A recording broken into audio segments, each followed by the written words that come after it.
नमस्कार, कैसे हैं आप लोग। स्वागत है आपका इस चैनल नो योर वेबसाइट। यहाँ आप पाएंगे मनोरंजक ज्ञानवर्धक कहानियां और बहुत कुछ जो आपको जीने की राह बताएगा। तो चैनल सब्सक्राइब करना ना भूले। आइए बढ़ते हैं आगे।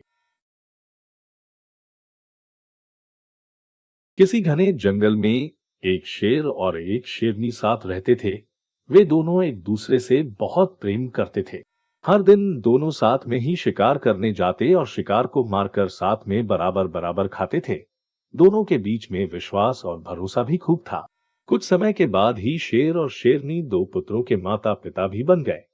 जब शेरनी ने बच्चों को जन्म दिया तो शेर ने उससे कहा कि अब से तुम शिकार पर मत जाना। घर पर रहकर खुद की और बच्चों की देखभाल करना। मैं अकेले ही हम सब के लिए शिकार लेकर आऊंगा। शेरनी ने भी शेर की बात मान ली और उस दिन से शेर अकेले ही शिकार के लिए जाने लगा।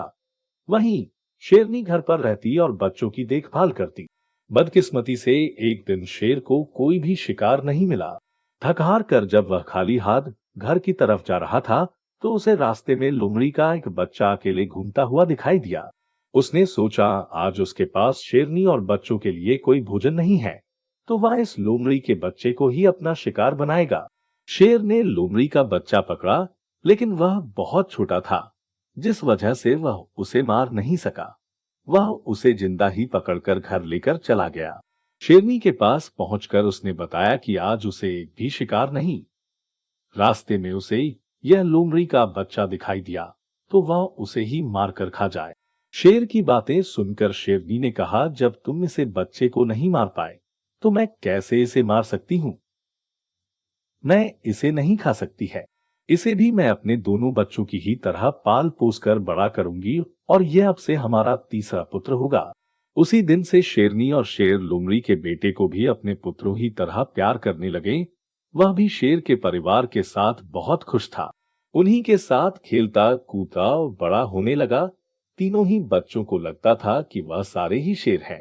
जब वह तीनों कुछ और बड़े हुए तो खेलने के लिए जंगल में जाने लगे। एक दिन उन्होंने वहां पर एक हाथी को देखा। शेर को दोनों बच्चे उस हाथी के पीछे शिकार के लिए लग गए। वहीं लोमड़ी का बच्चा डर के मारे उन्हें ऐसा करने से मना कर रहा था।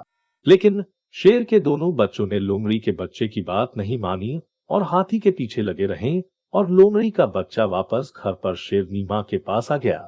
कुछ देर बाद जब शेरनी के दोनों बच्चे भी वापस आए तो उन्होंने जंगल वाली बात अपनी माँ को बताई। उन्होंने बताया कि वह हाथी के पीछे गए, लेकिन उनका तीसरा भाई डर कर घर वापस भाग आया। इसे सुनकर लोमड़ी का बच्चा गुस्सा हो गया। उसने गुस्से में कहा कि तुम दोनों जो खुद को बहादुर बता रहे हो, मैं तुम दोनों को पटकर जमीन पर गिरा सकता हूँ। लोमड़ी के बच्चे की सुनकर शेरनी ने उसे समझाया कि उसे अपने भाइयों से इस तरह की बात नहीं करनी चाहिए। उसके भाई झूठ नहीं बोल रहे, बल्कि वे दोनों सच ही बता रहे हैं। शेरनी बात भी लोमड़ी के बच्चों को अच्छी नहीं लगी। गुस्से में उसने कहा, तो क्या आपको भी लगता है कि मैं डरपोक हूँ और हाथी को देखकर डर गया था। लोमड़ी के बच्चे की इस बात को सुनकर शेरनी उसे अकेले में ले गई और उसे उसके लोमड़ी होने का सच बताया। हमने तुम्हें भी अपने दोनों बच्चों की तरह ही बड़ा किया है, उन्हीं के साथ तुम्हारी भी परवरिश की है। लेकिन तुम लोमड़ी वंश के हो और अपने वंश के कारण ही तुम हाथी जैसे बड़े जानवर को देखकर डर गए और घर वापस भाग आए। वहीं तुम्हें दोनों भाई शेर के वंश के हैं, जिस वजह से वह हाथी का शिकार करने के लिए उसके पीछे भाग गए। शेरनी ने आगे कहा कि अभी तक तुम्हारे दोनों भाइयों को तुम्हारे लोमड़ी होने का पता नहीं है। जिस दिन उन्हें यह पता चलेगा वह तुम्हारा भी शिकार कर सकते हैं। इसलिए अच्छा होगा कि तुम यहाँ से जल्द ही भाग जाओ और अपनी जान बचा लो। शेरनी से अपने बारे में सच सुनकर लोमड़ी का बच्चा डर गया और मौका मिलते ही वह रात में वहां से छिपकर भाग गया। कहानी से सीख। शेरनी और शेर के तीसरे पुत्र की कहानी हमें यह सीख देती है कि कायर और डरपोक वंशज के लोग अगर बहादुर लोगों के बीच भी रहें, तो भी वह बहादुर नहीं बन सकते हैं।